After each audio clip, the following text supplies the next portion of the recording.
How you doing, YouTube? Matt Massa Beer Reviews. Back with a little bit more homebrew. A little bit more of my my boy Ryan over at Brew. You can check him out on the YouTubes. Lew, L-E-W, Brew. This is his cherry Lewambic. Yeah, it's supposed to be Lambic. It's Lewambic or something like. It's very crappily written, very fantastic label. But yeah, this is like a cherry Lambic that he kind of used dregs from, I believe it was Cantillon that he used for this. So I'm kind of excited to give it a whirl because I love me some Lambic.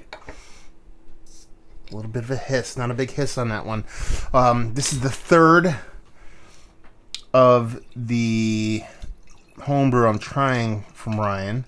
The first one was very undercarbonated, but this style can be a little bit more undercarbonated and that'd be fine. But first one was undercarb, the other one was quite nice. This one doesn't have much carb to it, but it's a Lambic inspired homebrew, so we'll see what's what. And that's what it looks like. It looks like cherry water, cherry juice kind of water going on there. So soft haze to it, cloudy more than anything. Not really much as far as carbonation goes. Let's get a whiff.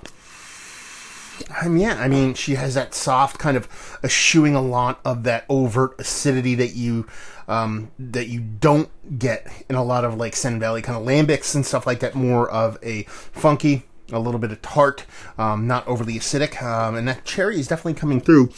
Very fleshy, not overly sweet, kind of fleshy, kind of cherry to it, and that soft, kind of funky, non-super acidic kind of lambic going on. It smells quite nice. Let's take a sip. Cheers. That's good. Wow. I got a really big pop of like the spiciness. I don't know where that came from. Actually could have been a splashback kind of going up my nostril, to be perfectly honest with you. Like you ever accidentally get a little bit of kind of beer or something like that in your nose, it can kind of burn, and I kind of think I got that, so it could have been just kind of beer traveling in the wrong direction kind of thing. There's a pop to it too, though.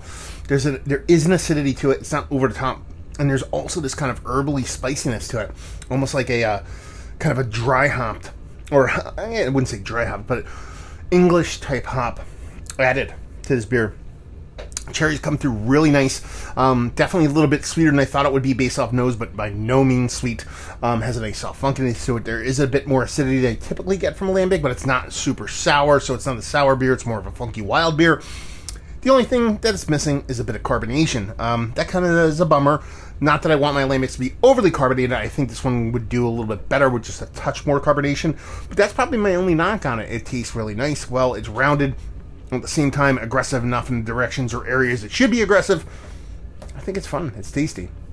Out of 3 homebrew I've had from him so far, I think this is my second favorite one. That pineapple goza, I believe it was. Pineapple lime, I think it was. That one was pretty good. But this one's quite nice. Very close to that one. Distant third was that hazy pale that was just a little bit too soupy, but I dig this. It's fun. It's tasty. I like the way it comes off, and it's a really well-made sour. Even in just the general beer realm, kind of just dismissing the homebrew aspect of it. I like it. I think it's fun. Good homebrew. So there you go. Another homebrew jammer in the books. Hopefully you guys enjoyed it down there if you want to talk about it. Massive Beers if you want to check me out doing the social media stuff. Beer Massive if you want to check me doing the podcasting stuff. Brew, like I said, go check them out on the YouTubes and the Instagrams and all that stuff, doing homebrew stuff. And hopefully you guys enjoyed our review. Hopefully you're enjoying a little bit of homebrew right now. And hopefully see you next time. Cheers.